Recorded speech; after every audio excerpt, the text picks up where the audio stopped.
They never found the bones. Not all of them. And that's what terrified the men who dug too deep into the mountain.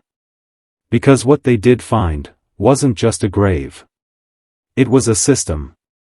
Behind the decaying timber of a long-forgotten cellar, inside the rotted earth of the Millbrook Ridge, they found a room that should not have existed.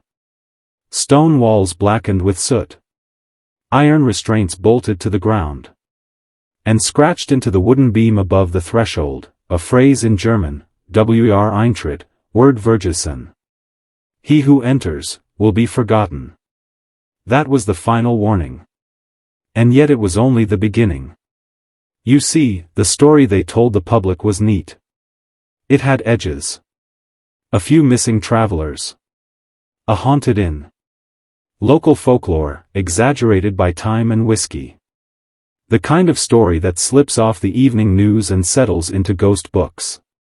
But that was never the truth. The real truth wasn't about ghosts. It wasn't even about murder. It was about control. Calculated, ritualistic, profitable control.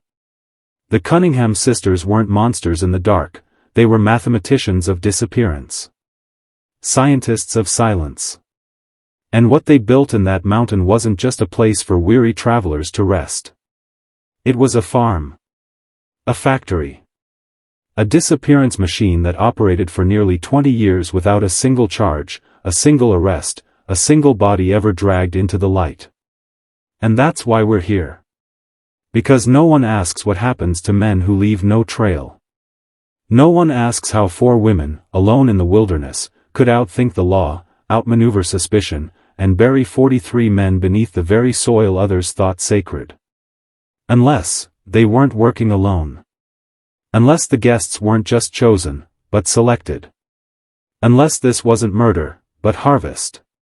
And if you think this ends in the 1800s, you're already asleep.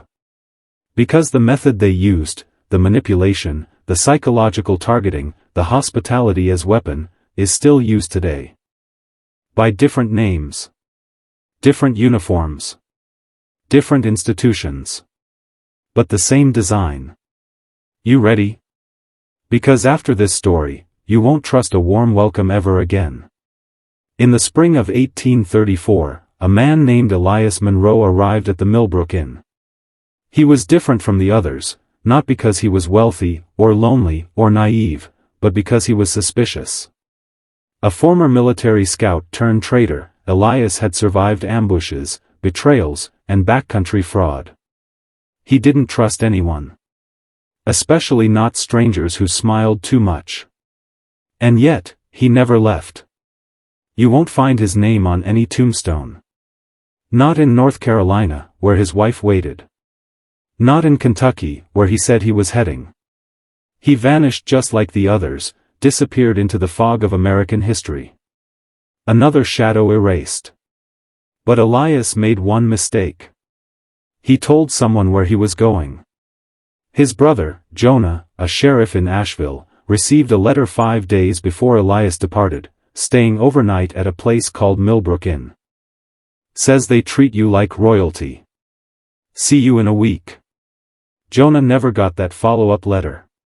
And when he rode up through the ridge 3 weeks later, what he found was as calm and convincing as hell itself. The 4 sisters greeted him with impeccable hospitality. Margaret, poised and intelligent, offered coffee. Catherine smiled just enough to disarm. Sarah asked if he'd like to rest after such a long ride. And Elizabeth? She ran up with a blanket and asked if he needed it for the cold. Jonah had been in law enforcement for nearly 12 years. He'd questioned murderers, con men, runaway husbands. But in that moment, even he began to second-guess himself. The women were perfect. Their answers had no gaps. Their faces held no fear. Your brother? Margaret asked, flipping gently through a logbook. Yes, I remember a Mr. Monroe. Stayed one night. Left in good spirits. Headed west, I believe. He hadn't. They knew he hadn't. But Jonah couldn't prove it. There were no signs of struggle. No missing belongings. No false entries. The ledger was in her own hand, elegant, unhurried, perfectly balanced. And this is where it gets darker. Because Jonah didn't press further. He left. And when he reached Kentucky and asked around, he found no trace. No man named Elias Monroe had checked into any inn, paid any fare, or crossed any pass west of Millbrook. It was as if the world had closed over him like water over a stone. But here's what Margaret didn't know: Jonah came back.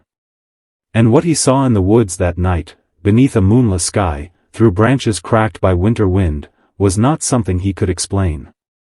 A man. Naked. Dragging a shovel. And singing in German. W.R. Eintritt, Word Vergessen, Jonah never spoke of what he saw in the woods. Not officially. Not to his fellow deputies. Not even to Elias's widow. But he recorded it, in a personal notebook, later found in the attic of his grandson's home in 1912, wedged between Bible pages and a rusted Colt revolver. The entry was short. Sloppy. Written with the hand of a man who wasn't just disturbed, but hunted. Saw something no man should. A boy or man, couldn't tell, walking barefoot near the creek. Covered in mud. Digging like a dog in the dark. Humming that same phrase. Saw others. Standing still. Watching. Not helping. Just, watching. All wore black. That notebook was dismissed at the time as the ramblings of an old man. But what if it wasn't? What if Jonah Monroe didn't go mad? What if he simply got too close? Because the deeper we go into Millbrook's history, the clearer the design becomes. This wasn't a family of opportunists. This was a program. A model of human control engineered with military precision. Think about it. 4 sisters. Isolated. Self-sufficient. Trained in charm, manipulation, poison, and concealment.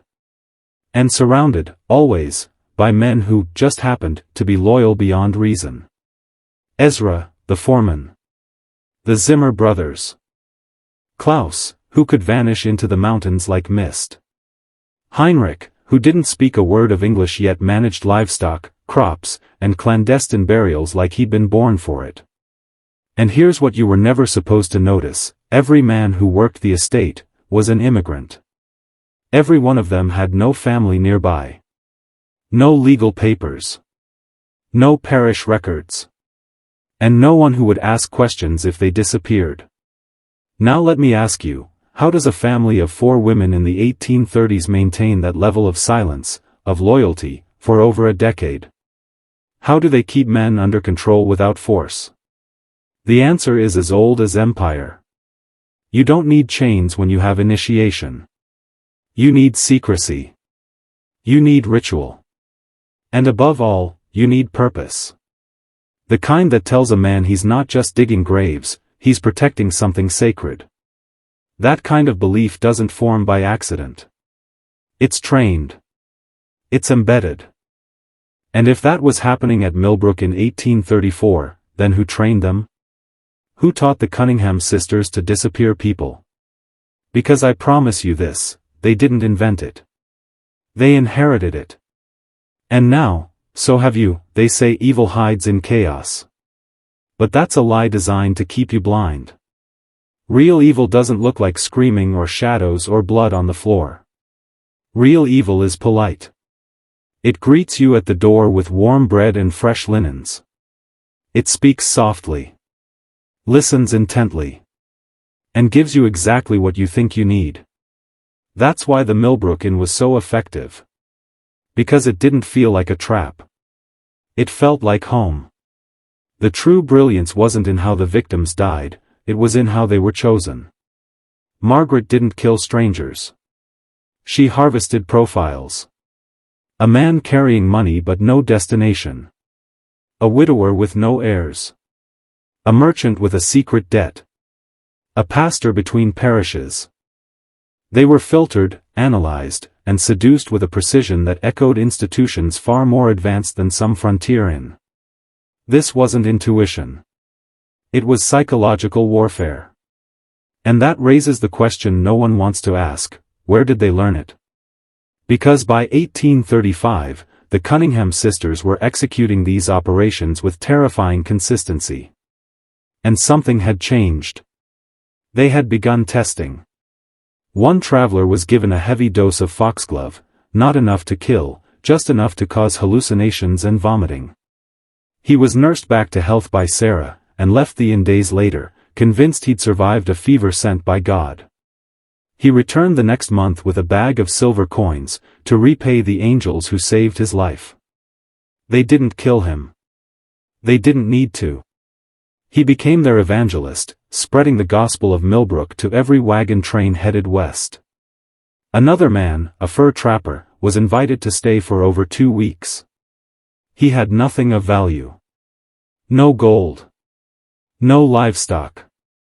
But they kept him close, questioning him over breakfast, feeding him heavily, studying his reactions to certain herbs and teas. He left confused. Forgetful. Lost. He couldn't recall his name for nearly 6 days after his departure. And when he did, he couldn't remember how he'd spent the past month. Sound familiar? Because this wasn't just about money anymore.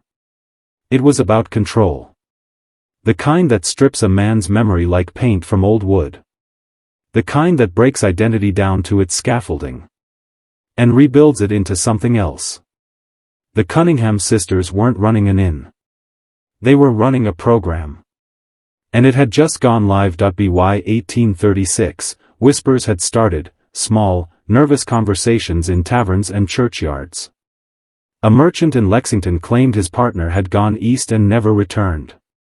A tanner's son from Louisville said his uncle vanished somewhere near Millbrook Ridge. Riders spoke of abandoned wagons, horses found tied to trees with no sign of their owners. But the sheriff? The mayor? The local judges? They called it coincidence. That word again, coincidence. The same word used by men who know exactly what's happening, and don't dare say it out loud. But there was one man who didn't believe in coincidence. Reverend Obadiah Langley. A preacher of fire and suspicion. An exorcist by reputation. He arrived in the region with a black Bible, a blacker coat, and a hatred for sin that bordered on obsession. He heard the rumors. He heard about Millbrook. And he wanted proof. So in the summer of that year, Langley paid for a 3-day stay at the Cunningham estate, under a false name. Said he was a traveling minister seeking shelter on his way to Nashville. What he saw there never made it into a sermon. Because Langley didn't leave a testimony. He left a journal. Recovered decades later, buried under the floorboards of a burned-out church in Harlan County, the entries read like a man watching heaven rot in real time. They are kind, yes. Too kind. Not just warm, but precise. As if hospitality were a script, memorized and recited to perfection. Their eyes are calm. Their voices low. They never speak over one another. They don't ask questions they don't already know the answer to.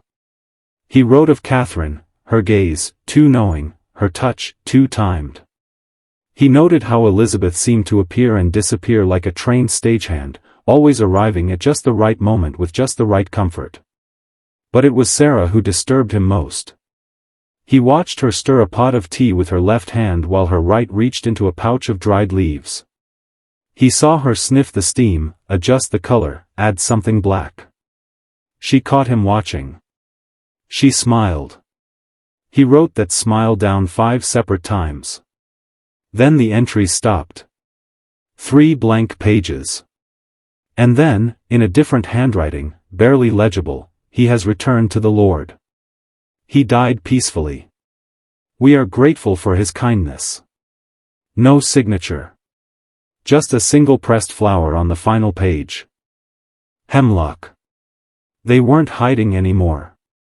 They were writing the script. And everyone who read it either vanished, or became part of the cast. What happened next was never officially recorded. No sheriff's ledger. No church bulletin. No death notice. Because official records are for the living, and Millbrook had stopped dealing in the living. But survivors talk. And so do drifters.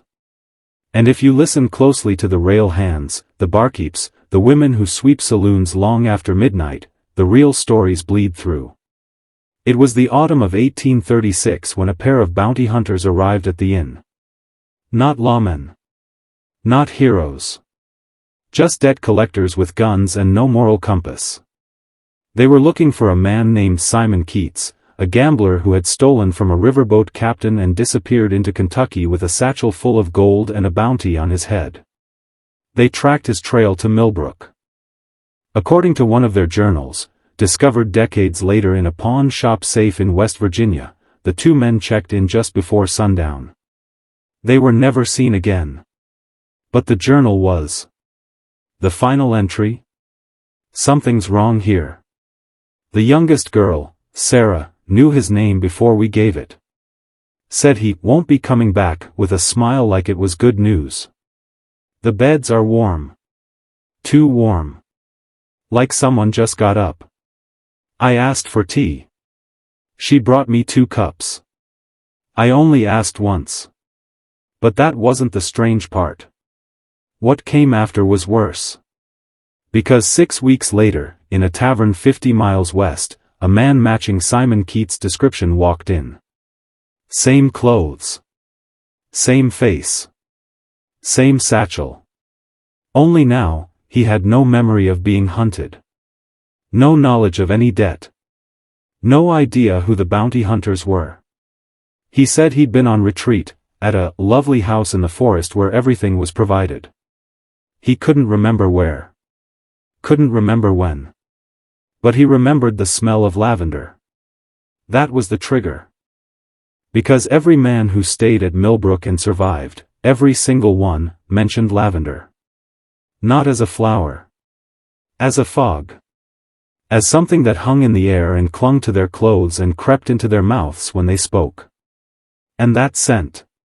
It didn't just mark the inn. It marked them. Even years later, in cities hundreds of miles away, those who'd been guests of the Cunningham sisters could be found standing in alleys, breathing deep, eyes wide, whispering, "Do you smell it? She's here." They weren't victims anymore. They were messengers. Unwilling. Unknowing. And every breath they took was a thread back to Millbrook. The Cunninghams didn't leave portraits. There were no formal daguerreotypes. No painted heirlooms hung in town halls. No schoolchildren sketching them in local history books. And yet, somehow, everyone knew their faces. It wasn't just the lavender. It was the dreams. All across the state, quiet towns, coal camps, even soldiers posted along the Ohio River, men reported seeing them in sleep. Not visions. Not ghosts. Perfectly detailed encounters. 3 women in white, standing at the edge of a bed. No sound. No wind. No doors creaking. Just presence. Still. Watching. You couldn't scream in those dreams. You couldn't move. One man, a Civil War veteran stationed at Camp Nelson, wrote to his brother in 1864, "The blonde one pressed her finger to my lips, like she didn't want me to speak. Not in anger. In warning.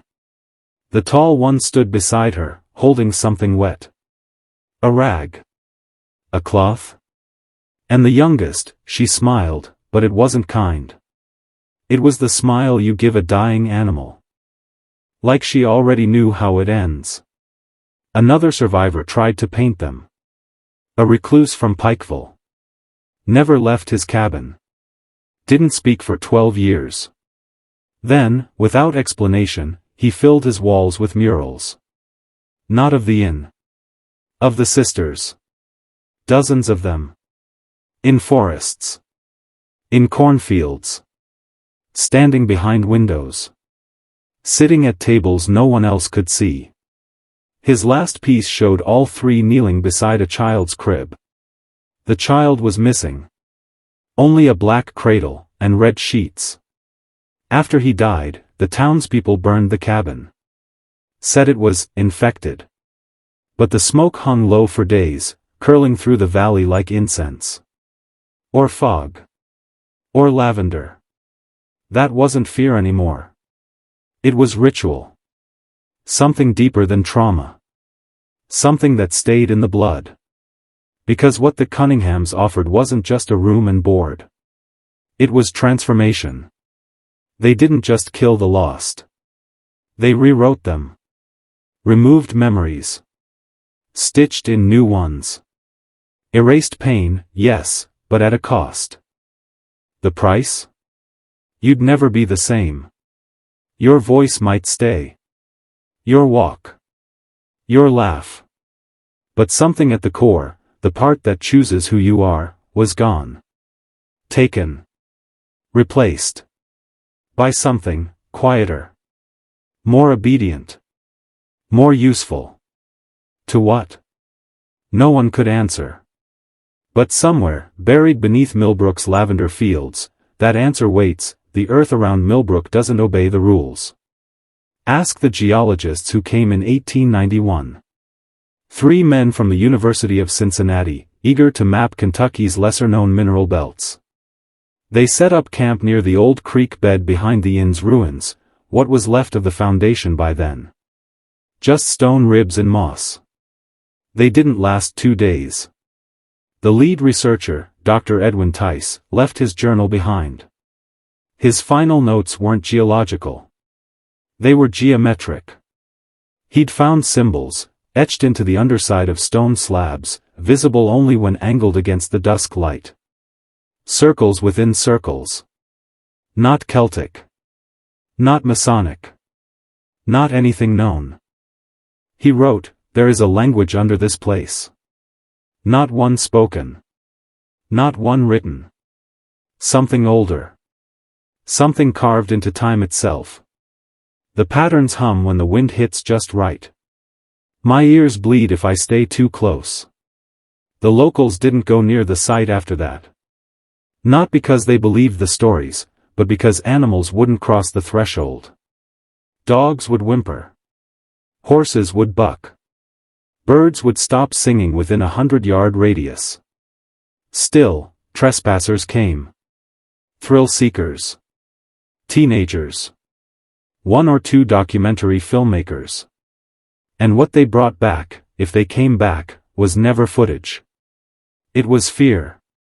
One woman, an amateur psychic from Ohio, visited in 1996, looking to channel what she believed were displaced spirits of an unsolved family tragedy. She brought recording equipment, candles, offerings. She returned alone. On foot. Without shoes. And with a stitched mouth.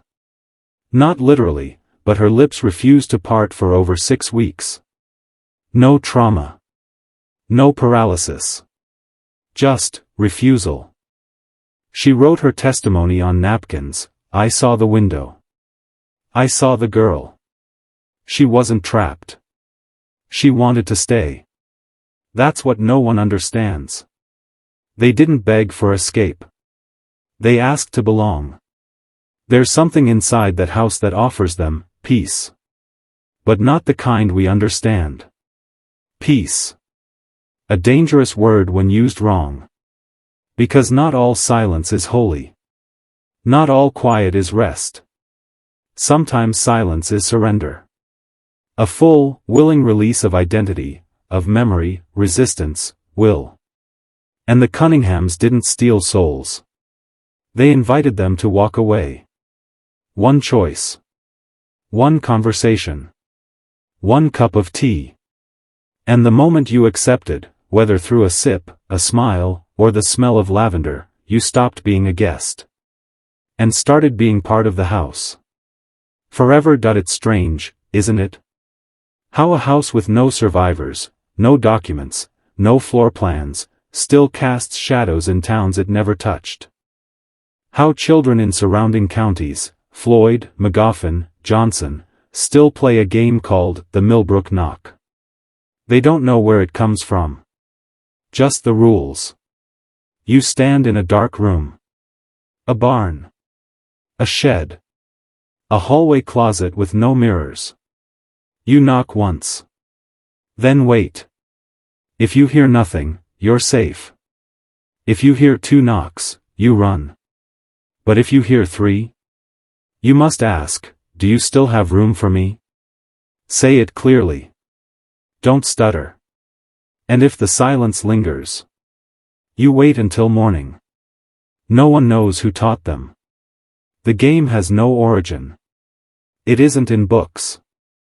It isn't online. Yet every 10-year-old in a 50-mile radius knows the same rhyme, sings it the same way: 1 for sleep, 2 for dread, 3 knocks wakes the girl in red.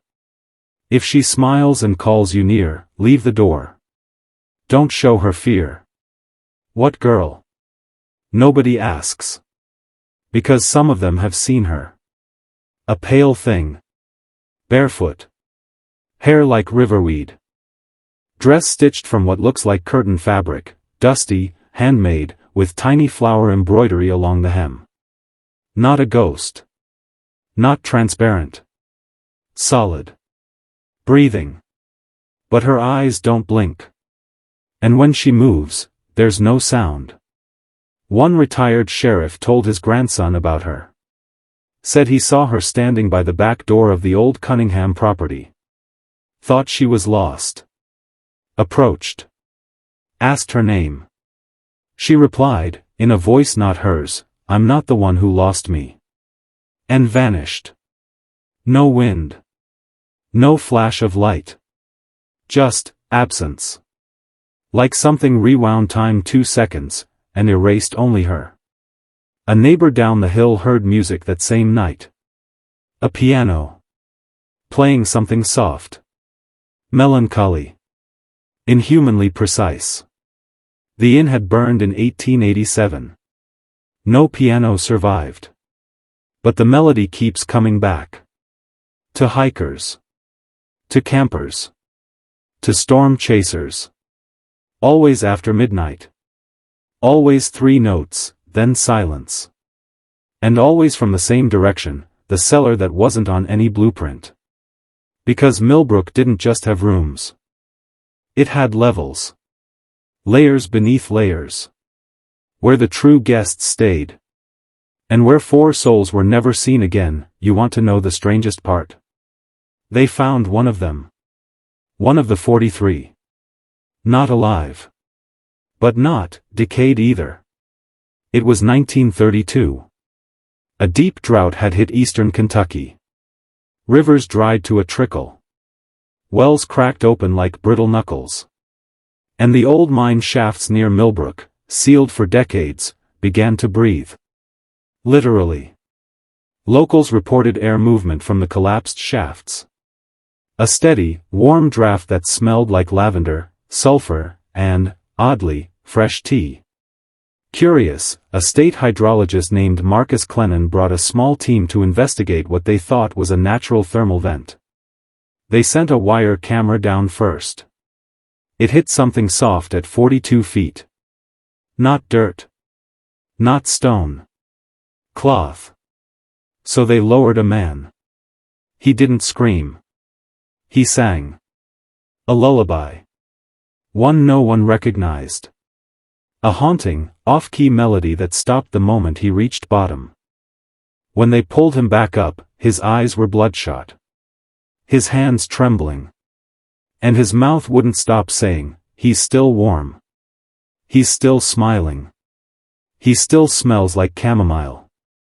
They discovered a perfectly preserved man in an old waiter's uniform, like the kind used in 1800s private inns. Pale skin.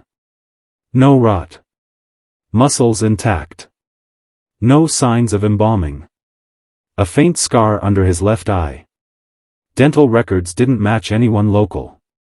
But there was one clue, stitched into the inside of his vest pocket, the name, Thomas Lyle.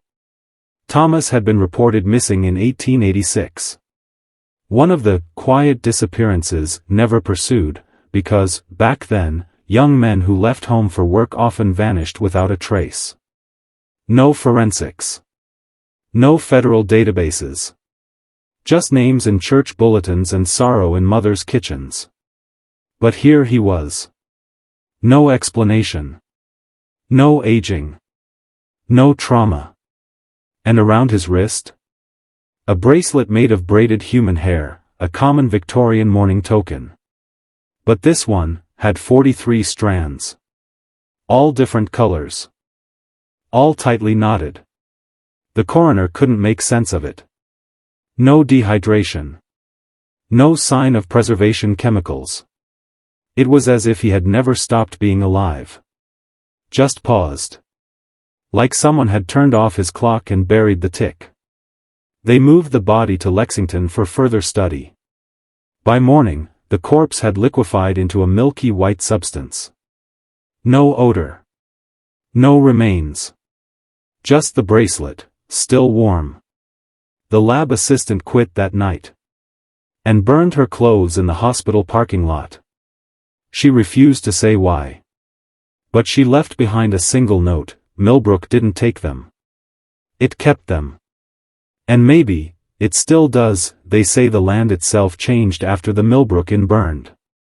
Trees stopped growing near the foundation. Grass grew too tall, then fell over like it had been suffocated. Birds circled but never landed. And even dogs, usually loyal, fearless, would pull against their leashes and whimper if brought within 30 yards. The inn was gone, but the soil remembered. And something in it refused to forget.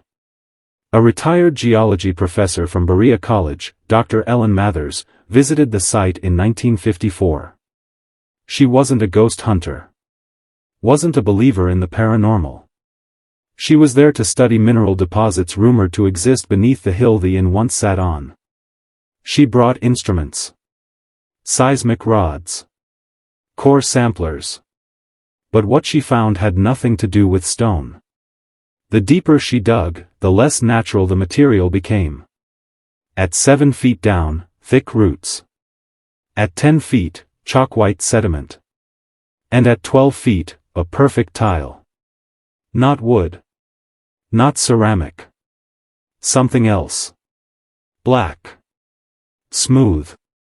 Warmer than the soil around it. She had it tested at 3 separate labs. The results were the same. Unknown composite. No organic matter. No known resin. No man-made polymer. But here's the thing, when exposed to UV light, the tile produced sound. Not a hum. Not a buzz. A voice. 4 seconds of recorded whisper. They reversed it. Slowed it. And heard a child saying, "It's not the building that traps them. It's the promise." Dr. Mathers stopped all excavation immediately. But it was too late. 2 of her assistants began sleepwalking within the week. One was found in a nearby field, face down in the mud, clutching a piece of paper that hadn't been there the night before. On it were 43 names. Each one matched a missing person from the 1800s Millbrook guest registry. Except for one. E. Mathers. Written at the bottom. In ink that smelled like burned roses. Dr. Mathers never returned to teaching. Her home was boarded up. She was last seen in 1962 walking into the woods behind her farmhouse, wearing a white dress and humming the same lullaby the assistant had sung in the mine shaft. They found her shoes 2 days later. Still warm. No footprints around them. And one small daisy tucked into the left heel. Fresh. Blooming. Even though it was January in 1977, a document surfaced in a private estate auction in Vermont. A faded leather-bound journal, brittle with time but sealed with red wax. No title. No author. Just a note tucked inside: "Do not read this at night. Especially if you've ever stayed at the Millbrook Inn." It had been kept in a locked drawer since 1902 by a man named Walter Garrison, a former railroad surveyor who mysteriously resigned from the LNN line shortly after mapping through eastern Kentucky. According to the opening pages, Garrison had been hired in 1884 to assess land for a new rail path that would run dangerously close to the Millbrook property. He was warned off by locals, told that the land belonged to older laws. He dismissed them as ignorant mountain superstition. But what he described next shattered his career, and maybe his sanity. Garrison and 2 assistants camped half a mile from the inn. On the first night, he wrote of hearing bells underwater, and the faint smell of lilac even though no flowers grew that time of year. On the second night, they saw lights in the trees. Not lanterns. Not fireflies. They were hovering. Pulsing. Flickering in patterns, like Morse code for the dead. One assistant, Henry Locke, began walking toward them and was never seen again. The other, Marvin Kane, was found sitting by the creek the next morning, all his fingernails missing, whispering over and over, "You can leave, if you never speak again." Garrison tried to leave that morning, but the woods were different. The paths shifted. The compass spun. Birds flew in figure eights overhead. On the 4th day, he collapsed near the riverbank and claimed to have been approached by a child with no face. Just smooth skin where features should be. The child held out a folded napkin from the Millbrook Inn. Inside it, a wedding ring, etched with the words, "Your room is ready." When he finally made it out and returned to headquarters, Garrison refused to discuss what had happened. He withdrew from his work, sold his home, and moved to Vermont under an assumed name. His journal ends with this final entry: "The Millbrook Inn was never a building. It was a decision. And once you make it, once you say yes to the warmth, the welcome, the kindness, you're already a part of it. You just haven't been claimed yet." The journal was purchased by a private collector. It never made it to public archives. But a scan of the final page leaked in the 1990s.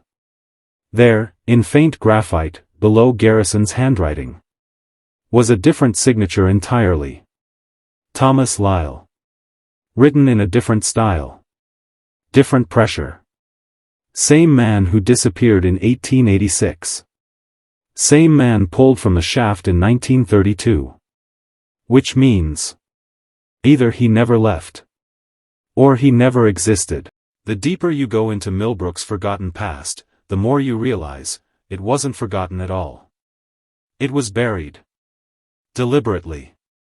Ritualistically. As if the memory itself posed a threat. In 1985, a state-funded restoration team visited the site to assess its potential as a historic landmark.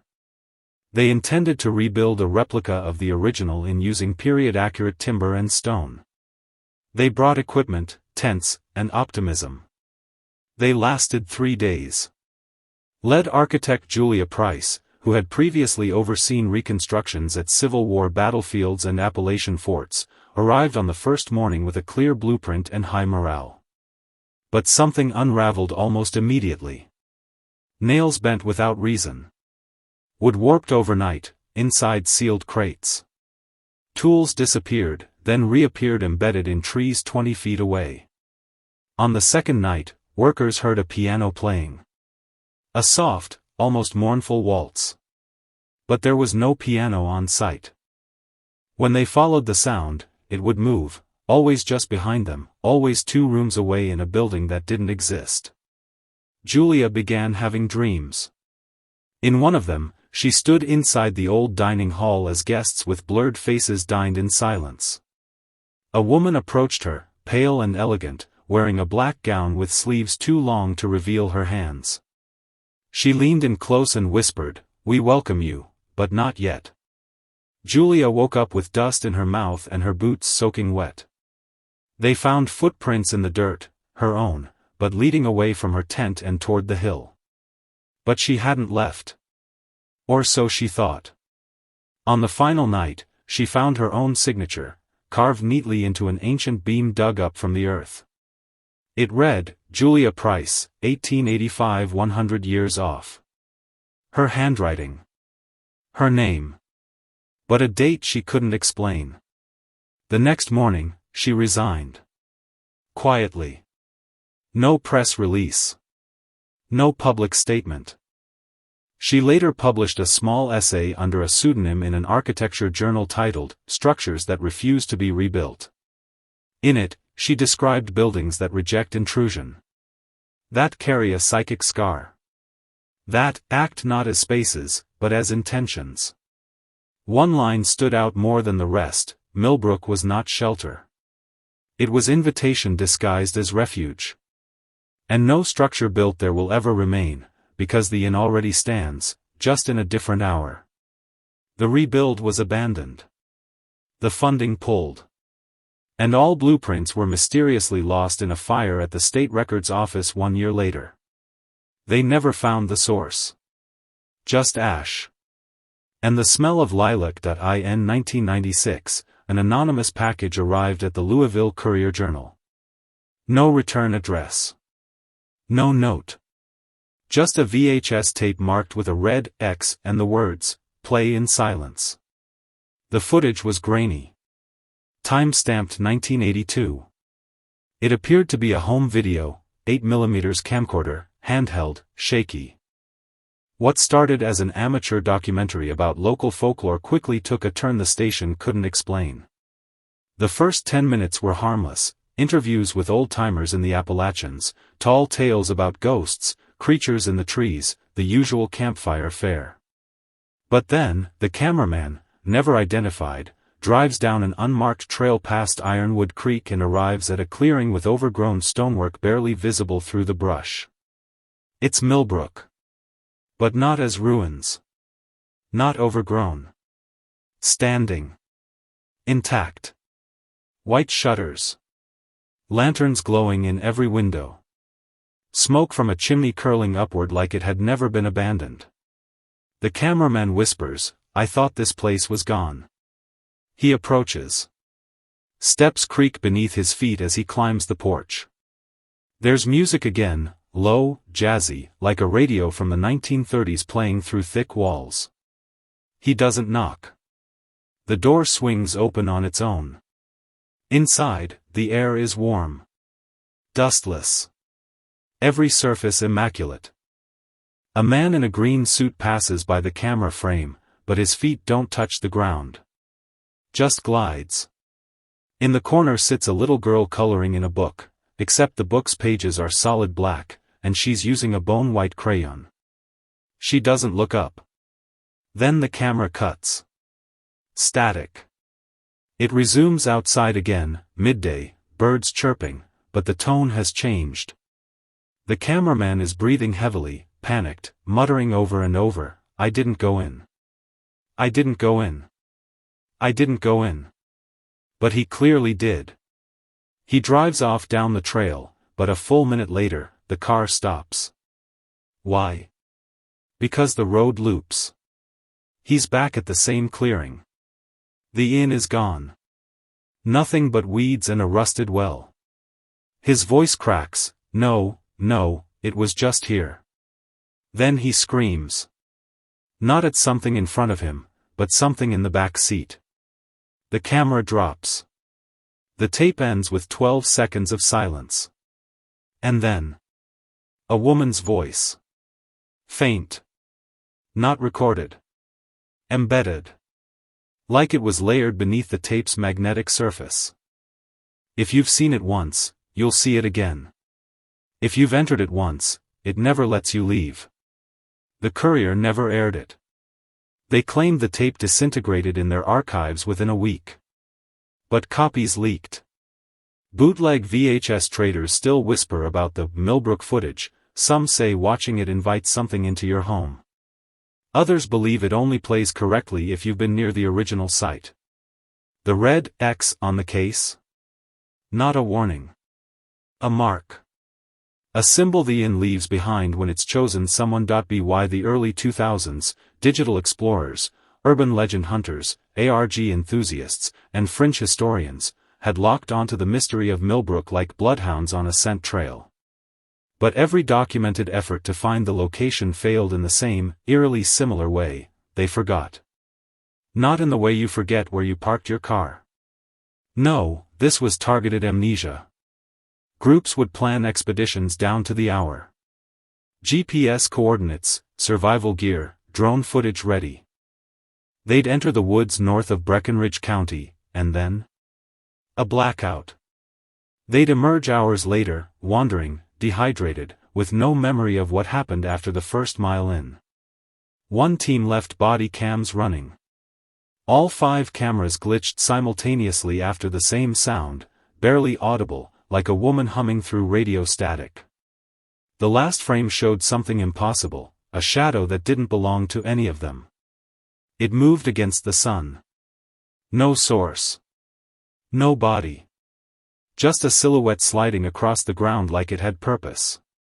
One member of that team, Ethan Maris, a geographer by trade and skeptic by nature, tried to explain the phenomenon as mass psychogenic amnesia, collective delusion brought on by environmental stress.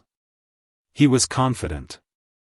Until one night, during a live-streamed interview, something shook him. He was recounting the moment they reached the trailhead, just as he always had, but then he paused. Mid-sentence. Stared off-screen. And whispered, "Why is it raining inside?" The camera glitched. A scream erupted, not from Ethan, but someone off-camera. A woman. The feed cut. When authorities arrived at his apartment, they found no evidence of anyone else ever being there. Only one thing stood out, all his mirrors, shattered from the inside. Ethan refused to speak publicly after that. But in a private audio message leaked by a former colleague, he said something chilling: "We didn't fail to find the inn. We passed through it. It let us out before we realized where we were. And now I hear it. When I sleep. When I drive. In the gaps between seconds." He ended the message with a question no one has been able to answer: what if the inn doesn't exist on land? What if it borrows land? What if it opens only when you've already entered? Most people dismissed Ethan as unstable. But those who've been near the trail, they remember something odd. A scent of lilacs. A warmth in the air where it should have been cold. And the echo of piano keys. From a building that doesn't stand. By 2012, interest in Millbrook had turned into obsession for a very particular group of people, those who had nothing left to lose. Ex-cult members, survivors of near-death experiences, people who'd spent time in institutions and claimed to have seen something beyond the veil. They weren't chasing fame. They were chasing answers. One of them was Mariana Vexley, a former psychiatric nurse from Maryland who vanished for 3 years before resurfacing at a conference for anomalous trauma survivors in Denver. She took the stage uninvited, walked barefoot to the mic, and said one sentence that silenced a crowd of 300, "There are rooms in Millbrook that were never built by hands." Security tried to remove her. But the audience, many of whom had claimed night terrors, repressed memories, or inexplicable knowledge of places they'd never been, refused to let her leave. She spoke for an hour. Not reading. Not preaching. Remembering. According to Mariana, the inn is neither a place nor a structure. It's a mechanism. A psychological net cast into reality's weak points. She said it appears only when certain conditions are met, a threshold moment in your life. A deep wound left untreated. And a willingness, conscious or not, to step away from the known world. She described waking in a room with no corners. The ceiling curved endlessly into blackness, and the floor was made of what looked like scorched bone dust. There were no doors, yet she heard voices just inches behind the walls, some speaking in perfect unison, others mimicking her own. Mariana claimed each room in the inn held a lesson, but not for growth. For submission. One chamber, she said, was filled entirely with mirrors. But each reflection wasn't her, it was a version of someone she loved, staring at her as if she'd betrayed them. And in the center of it all, was a spiral staircase descending into pitch. When she asked what was at the bottom, a voice whispered, "The first guest." still waiting. She said she descended anyway. And when she woke again, it was in a hotel in Des Moines, naked, dehydrated, and missing 2 teeth. No one could verify her story. But when a neurologist in the audience scanned the room with a portable EEG, Mariana's brain waves were not typical of someone awake. She was in REM sleep. Standing. Speaking clearly. Awake, but dreaming. Or worse, split. A part of her still in the inn. Before she left, she gave one warning: if you see it, don't look for the exit. It already found yours. The Millbrook Inn wasn't just an enigma buried in local folklore anymore, it had become a magnet for the fractured, the haunted, and the damned. But by 2016, something shifted. People stopped talking about finding the inn. Instead, they started talking about it finding them. Not in dreams. Not in memories. In waking life. One such man was Gerald Langston, a retired firefighter from Michigan who had never once stepped foot in Kentucky. No interest in paranormal stories. No obsession with forbidden history. He lived a quiet life with his wife, kids, and a Labrador named Frankie. Then one morning, he opened his garage, and saw a hallway. Old wood-paneled walls. Sconces burning with yellowing flames. And at the end, a door with the number 6 etched in red. He blinked. It was gone. But from that day forward, the sightings increased. In his bathroom mirror, a reflection of a lobby behind him, not his home. In the flame of a candle, the flicker casting shadows of people who weren't there. And in his dreams? He never dreamed of fire, family, or fear. Only of checking in. One night, Gerald scribbled something on a napkin and placed it on his nightstand. His wife found it in the morning. It read, "They don't need your body to enter. Just your grief. The Millbrook Inn doesn't trap people. It recruits." He was gone. Vanished from a locked bedroom. No forced entry. No signs of struggle. Only one thing was out of place: the scent of lilacs on the sheets. Months later, a woman in Vermont reported hearing piano music under her floorboards. She lived alone.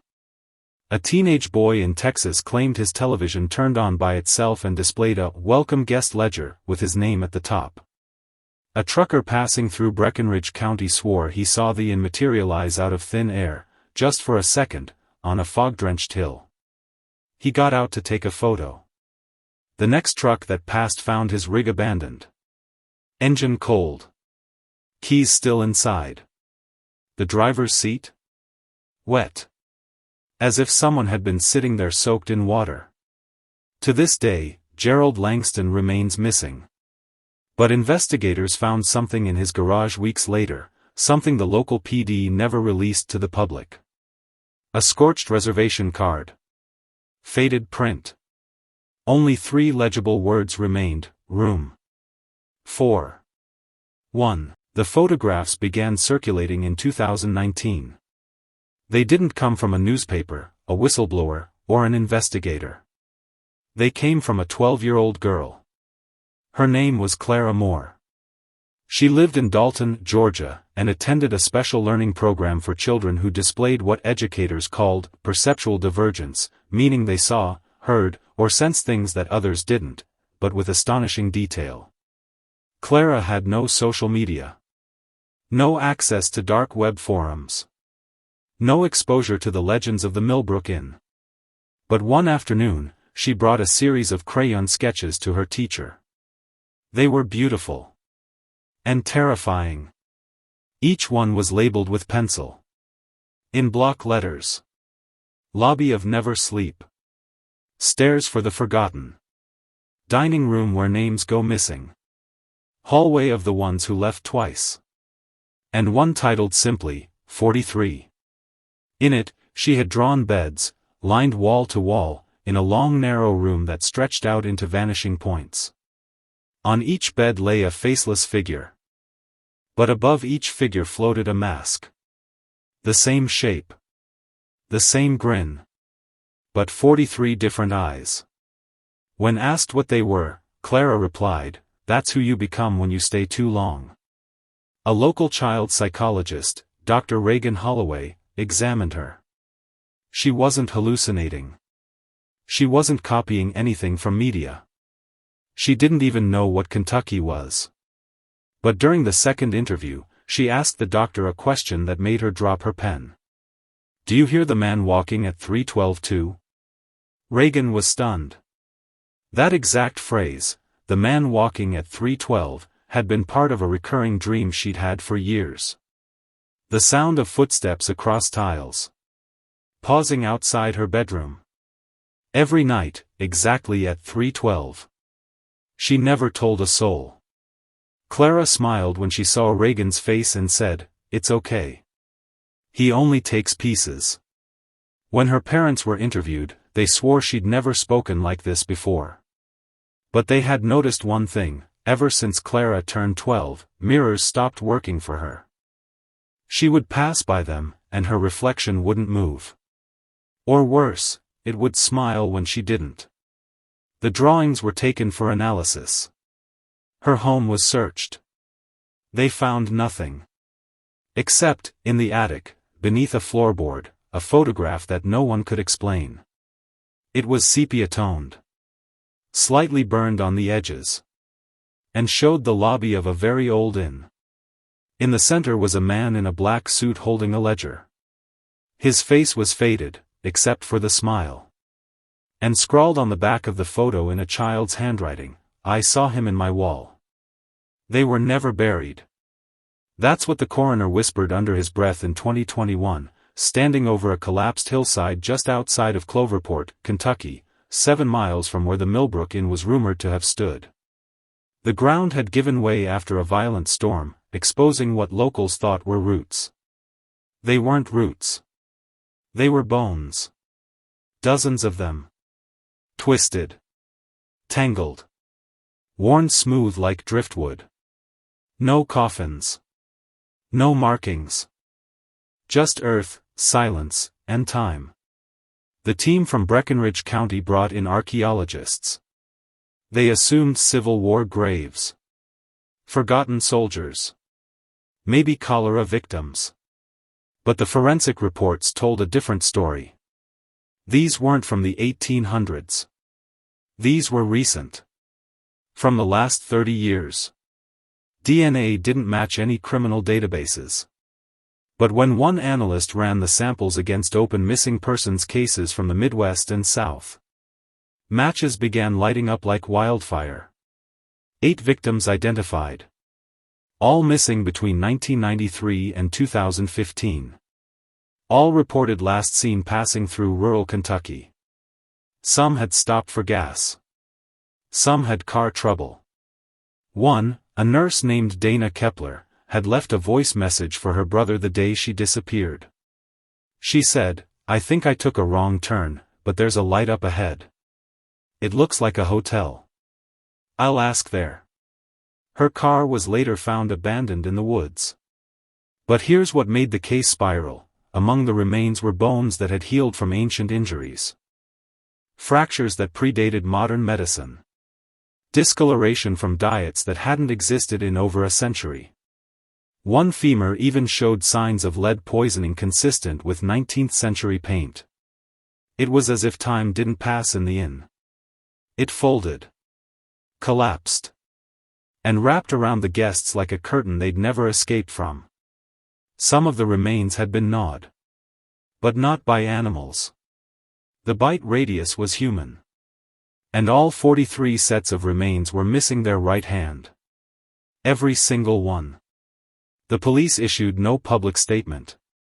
The remains were confiscated by what they claimed were FBI personnel. But multiple locals reported seeing unmarked trucks that had no license plates. And then, like fog retreating, the hillside was paved over. No plaque. No news. Just silence. But 3 nights after the discovery, a construction worker on the site reported something strange to his foreman. In the dirt where the bones had been removed, he saw writing. It wasn't carved. It was grown, roots spelling words. There was a phone number. Buried deep in a forgotten corner of the internet, on a cracked old tourism archive from the late 1990s, someone had preserved a digital scan of a Millbrook in brochure. It looked innocent enough at first. Vintage floral border. A smiling couple on the front porch. The tagline read, Southern Hospitality. Eternal Peace. But at the bottom, in faded ink, sat a reservation number, 1-800-379-INNS. Out of morbid curiosity, a Kentucky-based paranormal researcher named Evan Dalton decided to call it. It rang. And rang. Then, a click. Followed by silence. Then a sound, faint and slow, like cutlery being gently placed on porcelain. A woman's voice came on. Calm. Measured. Warm in the most unsettling way. Millbrook welcomes you. One moment, while we prepare your room. Evan froze. He hadn't said a word. But the voice responded as if he had. As if it already knew. Travelers are tired these days. So much noise outside. But rest is in your blood. The call ended with a sharp whisper, not from the woman, but from someone else. A male voice, behind her, "Don't come." Evan recorded it. He shared the audio on a private forum for fringe researchers. Within hours, 3 users downloaded it. 2 reported hearing nothing. But the third, using high-frequency audio software, uncovered a chilling anomaly. Beneath the static of the recording, hidden deep in the spectrogram, was a pattern. Not random noise. An address. But not in Kentucky. Pine Bluff, Arkansas. Route 12. Just past an abandoned textile mill. Coordinates, 34.2108 degrees north, 92.0176 degrees west. The next day, Evan drove there. What he found was a gravel path behind the mill, barely visible. Overgrown. No signs. No fencing. But 43 steps in, he counted, stood a mailbox. Black. Rusted. No number. Inside it was a single hotel key. Bronze. Heavy. And cold. On the back, room 23. Return if found. No hotel in the area used keys like that anymore. But Evan kept it. He placed it in a lead-lined case and stored it with his notes. 3 days later, he disappeared. No signs of struggle. No forced entry. Only one thing was out of place in his apartment. The lead case had been opened. And the key was gone. The man who found Evan's notes wasn't a friend. He was a collector. Known online only as Orion Locke, he specialized in dark Americana, motel receipts soaked in blood, passenger logs from trains that never reached their destinations, vintage photographs of children staring at things just out of frame. When Evan vanished, Locke was the first to contact the family, not out of concern, but because he knew what to look for. And he found it. Hidden beneath Evan's floorboards was a box. Inside, a journal, the recording device, photographs from the Pine Bluff site. And a receipt. From Millbrook Inn. Dated October 3, 1949. Itemized charges. Handwritten. The ink smeared in places, but still legible. 1 night stay, $0 dinner service, $0 final preparation, $0 exit clearance, void. The last entry was underlined 3 times. At the bottom of the receipt, there was a strange seal, an emblem not found in any public registry. A circle of thorns around a single word in Latin, obliviscar. To forget. Locke took the receipt to a linguistics professor at Tulane. She confirmed the emblem matched iconography from a fringe spiritualist order active in the late 1800s, known as the Congregation of the Returning Door. Their belief? That certain structures were not built, but discovered. That some buildings, inns, train stations, houses, acted as thresholds between the conscious and unconscious realms. They weren't haunted. They were hungry. The journal contained Evan's final entries. One page stood out. A dream, written in shaky handwriting. I'm walking through the inn again. Everything smells like lavender and mold. The walls breathe. The guests don't have eyes anymore. They ask if I've checked out. I say no. They smile. Their mouths are sewn shut. But they smile anyway. The last page was completely blacked out in charcoal, except for a single line carved in with a blade: Room 23 isn't a place. It's a memory trying to become real. Locke posted fragments online. Reddit. 4chan, obscure web forums. He said he wanted to crowdsource the truth. But within weeks, he was flooded with emails. Hundreds. Most were nonsense. But a few, just a few, claimed they remembered staying at Millbrook Inn. Even though it was supposedly gone by 1911. One woman from Nebraska described the smell of the linen. A man from Georgia recalled the exact sound the front door made when it closed. They said it wasn't a nightmare. It was a place they woke up from. Only one of them agreed to speak on record. Her name was June Havner. And her story is where the veil begins to lift. June Havner had been missing for 9 days. This was back in 1974, during a solo road trip from Tennessee to Louisiana. A teacher by trade, she was known for being careful, punctual, and deeply skeptical of anything supernatural. But something happened in Arkansas. She was found wandering a dirt road barefoot, confused, her skin covered in fine gray ash. Doctors suspected trauma. Her memory was fragmented, until 2023, when she contacted Orion Locke after reading his post. She wasn't confused anymore. Her recollection came in flashes. At first. Then fully formed. There were roses in the lobby. Dried. Arranged like a funeral. The man behind the desk had no reflection in the window behind him. He said my name before I spoke. She remembered signing a guest book. Her room key was already waiting. Room 23. No other guests were visible, but she heard voices through the walls. Not speaking. Chanting. She tried to leave. But the hallways stretched. No matter how many steps she took, the exit remained the same distance away. The doors she passed kept multiplying: 22. 23. 24. 25. Then 23 again. I finally opened it. My door. And inside was a version of my childhood bedroom. But wrong. Like it was built from memory, not by hand. The books on the shelf weren't hers. The pages were blank. The calendar on the wall was marked with the year 1881. And in the mirror above the dresser, her reflection was asleep. June claims she stayed there for years. But the clock never changed. My body never aged. I would scream into the mirror. Beg my reflection to wake up. But it just slept, and smiled. Eventually, she found a note on her bed.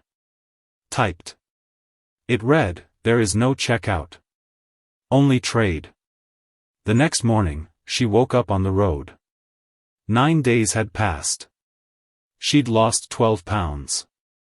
Her feet were blistered. Her journal was missing. But something came back with her. A scar, on her wrist. Fresh, red, and in the shape of a room number, 23. June never traveled again. Never stayed in hotels. Never even answered the door after dark. But she followed the inn. Every mention online. Every whispered clue. She believed it was still active. And worse, that it moved. Like a virus with a floor plan. Changing locations. Changing names. Appearing wherever the lonely and forgotten passed through. But according to her, it always left a clue behind, a whisper in the wallpaper, or the sound of silverware in an empty room. The further we go, the more we realize, the Millbrook Inn wasn't isolated. It was part of a pattern. June Havner wasn't the only one. Across scattered decades, dozens of unrelated cases show eerie parallels. People lost time, remembered rooms that didn't exist, and described identical interiors despite never having met. The details varied slightly, but one element returned in every account: room 23. No one ever checked in willingly. The inn appeared when they were vulnerable, passing through unfamiliar towns, fleeing breakups, escaping old lives, drifting. And something always drew them in. Like it knew they were coming. Take Michael Blevins, for example. A Navy vet, last seen in 1991 hitchhiking west. Weeks later, he was found on a Wyoming roadside, covered in salt, muttering about staircases that bled. He'd carved something into his own shoulder, 23 equals exit. He refused to speak to family. Wouldn't sleep indoors. Said the inn could smell warmth. Then there's Jillian Rose, a college student who vanished for 4 months in 2002. She returned with a single photograph, old, yellowed, of a dining room no one could verify. But in the reflection of the mirror behind the table, you could count exactly 43 guests. No one facing the camera. All turned toward something at the head of the table, something obscured. Smudged. Like the photo rejected its own truth. She never told anyone how she got it. But she did say one thing before falling silent forever: they feed the room. And the room remembers. Over time, digital forensics experts noticed something else: metadata corruption. Whenever someone tried to digitize old images or receipts from the inn, the files became unstable. Pixelated. Names erased. Dates scrambled. Sometimes even audio logs reversed themselves. One researcher went further. He tried to model the architecture of the inn based on the scattered floor plans. It broke his software. The rendering looped on room 23, over and over again, until it swallowed the entire project folder. The inn wasn't a place. It was a memory virus. Or maybe something worse, an ancient structure pretending to be a place. Wearing humanity's comforts like camouflage. Baiting people in through loneliness, nostalgia, or grief. And every soul it consumed left behind only one artifact. A whisper. A room number. A question no one could fully answer. Why 43? The truth was buried with someone who tried to decode the guest book. And his body was never found. But his final message? It was hidden in a postcard. The postcard arrived 3 weeks after his disappearance. Postmarked from a town that hadn't existed since 1896. The front was simple, sepia-toned, frayed at the edges. A photo of a staircase with no visible destination, climbing upward into complete darkness. No shadows. No light. No horizon. On the back, 5 words: I found room 44. Run. That was the last anyone heard from Elias Corbin, a former architectural historian obsessed with spatial anomalies in 19th-century hotels. His research had focused on one thing: buildings that couldn't exist under the laws of Euclidean space. Millbrook Inn had become his obsession. Before vanishing, Elias made a discovery: a set of blueprints buried in a Tennessee estate sale. They were unmarked, no hotel name, no location, but the paper was ancient, brittle, and crawling with marginalia written in 4 different languages. The layout made no sense. Staircases led downward but connected to higher floors. Hallways folded into themselves. Rooms shifted position depending on which entrance you used. There were at least 3 room 23s, and 1 unnumbered chamber buried beneath them all. He called it the spine. Elias believed the inn wasn't just sentient, but parasitic, feeding on trauma. It didn't lure just anyone, it targeted people on the brink. Those with fractured memories. Regrets. Grief thick enough to attract the hunger. The postcard was his warning. Room 44 had never been referenced before. No guest ever mentioned it. But if room 23 was a doorway, room 44 might have been the engine. The source. The mouth. When researchers tried to trace the postcard's origin, they were met with silence. The town it came from, Ashmere Hollow, was flooded in 1904 after a dam burst. No post office remained. No buildings. No residents. But the postmark was real. Time and space didn't work the same way inside the Millbrook Inn. People who entered often returned disoriented, reporting smells from their childhoods, sounds from decades past, voices of dead relatives calling from vents. One even reported their own funeral playing on the television in the lounge. One terrifying common thread kept returning. Whenever someone opened room 44, they reported hearing laughter. Not cruel. Not manic. Childlike. Like a game had just begun. Like you were the last one to find out the rules were never meant to protect you. And if you tried to leave, the doors didn't lock. You did. Because room 44 didn't let people out. It let something else in. They thought it was just a basement. Just another cold, stone-lined cellar beneath the burned skeleton of the Millbrook Inn. But what they found down there should have never existed. It wasn't even on the blueprints. No stairs led to it. No doors opened into it. The space was only discovered after a ground-penetrating radar scan revealed a hollow 18 feet beneath the original foundations. When the excavation team cracked through the floor, what greeted them wasn't darkness. It was warmth. And humming.